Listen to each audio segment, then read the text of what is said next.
ਤੁਹਾਡੇ ਮੈਂ ਨਾ ਸੇਲ ਗੋਂਦਲ ਦੇ ਨਾਲ ਇੱਕ ਤੁਹਾਡੀ ਵੀਡੀਓ ਦੇਖੀ ਜਿਹਦੇ ਨਾਲ ਤੁਸੀਂ ਉਹ ਇੱਕ ਪੱਥਰ ਜਿਹਾ ਖਿੱਚ ਰਹੇ ਸੋ। ਤੁਸੀਂ ਨਾ ਵਰਕਆਊਟ ਕੀ ਹੈ, ਕੀ ਐਕਸਰਸਾਈਜ਼ ਕਰਦੇ ਹੋ, ਕਿੰਨੀ ਦੇਰ ਕਰਦੇ ਹੋ? ਟਾਈਮ ਕੋਈ ਨਹੀਂ ਹੈ ਭਾਜੀ, ਮੈਂ ਬਾਡੀ ਦੇ ਹਿਸਾਬ ਨਾਲ ਮਿਹਨਤ ਕਰਦਾ ਵਾ। ਪਾਰਟੀ ਦੇ ਹਿਸਾਬ, ਬਾਡੀ ਦੇ ਹਿਸਾਬ ਨਾਲ ਮਿਹਨਤ ਕਰਦਾ, ਆਪਣੀ ਜਿਸਮ ਦੇ ਹਿਸਾਬ ਨਾਲ ਮਿਹਨਤ ਕਰਦਾ।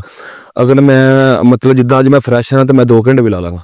ਅਗਰ ਮੈਚ ਨਹੀਂ ਵੇ ਤਾਂ ਥੱਕਿਆ ਜਾਂ ਨੀਂਦ ਪੂਰੀ ਨਹੀਂ ਹੈ, ਮੈਂ ਉਨੀ ਗੇਮ ਲਾਣੀ ਜਿੰਨੇ ਗੇਮ 'ਚ ਮੇਰੀ ਬਾਡੀ ਫਰੈਸ਼ ਰਹੇ, ਸੈੱਟ ਰਹੇ। ਠੀਕ ਹੈ। ਤੇ ਗਰਾਊਂਡ ਦੇ ਅੰਦਰ ਕਿੰਨਾ ਟਾਈਮ ਦਿੰਦੇ ਹੋ ਉਸਤਾਦਾਂ ਨੂੰ ਜਾਂ ਆਪਣੀ ਪ੍ਰੈਕਟਿਸ? ਉਹ ਮੈਂ ਆਪਣੀ ਬਾਡੀ ਦੇ ਹਿਸਾਬ ਨਾਲ ਚੱਲਦਾ। ਉਹ ਵੀ ਬਾਡੀ ਦਾ ਸਾਰਾ ਖਾਣ ਪੀਣ ਸੌਣ ਸਾਰਾ ਕੁਝ ਮੈਂ ਆਪਣੀ ਬਾਡੀ ਦੇ ਹਿਸਾਬ। ਡਾਈਟ ਹੈ ਕੀ ਹੈ? ਸੁਬਾਹ ਨਾਸ਼ਤੇ ਮੈਂ ਕਹਿੰਦਾ ਮਤਲਬ ਆਪਾਂ ਤੁਹਾਨੂੰ ਅੱਛਾ ਇਹ ਗੱਲ ਰਹਿਣ ਦਿੰਦੇ ਆ।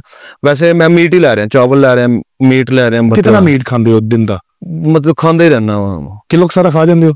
ਮੈਂ ਕਦੀ ਪੁੱਛਿਆ ਨਹੀਂ ਕਿੰਨਾ ਬਣਾਉਂਦੇ। ਨਹੀਂ, ਅੰਦਾਜ਼ਾ ਤਾਂ ਹੁੰਦਾ ਹੀ ਹੈ ਨਾ ਇਨਸਾਨ ਨੂੰ। ਨਹੀਂ, ਮੈਂ ਖਾਂਦੇ ਰਹਿਣਾ। ਮੈਂ 5-6 ਦਫਾ ਖਾਣਾ ਵਾ, ਦਲੀਆ ਖਾਣਾ ਵਾ, ਫਰੂਟ ਖਾਣਾ ਵਾ। ਮਤਲਬ ਕਿਉਂਕਿ ਫਰੂਟ ਇਸ ਕਰਕੇ ਕੇਲੇ, ਸੇਬ, ਅੰਗੂਰ, ਨਾਰ। ਲੀਟਰ ਇੱਕ ਦੁੱਧ ਪੀਂਦੇ ਹੋ? ਹਾਂਜੀ, ਦੁੱਧ ਤੇ ਪੀਣਾ ਮੈਂ। 1 ਲੀਟਰ ਪੀਂਦੇ ਹੋ? 2 ਕਿਲੋ ਪੀ ਲੈਣਾ। ਹਾਂਜੀ, ਠੀਕ ਹੈ। ਅੰਡੇ ਦਰਜਨ ਖਾ ਜਾਂਦੇ ਹੋ? ਹੁਣ ਨਹੀਂ ਖਾ ਰਿਹਾ, ਵੈਸੇ ਖਾਂਦਾ ਰਿਹਾ। ਦਰਜਨ ਅੰਡੇ 2 ਦਰਜਨ ਵੀ ਖਾਦੇ।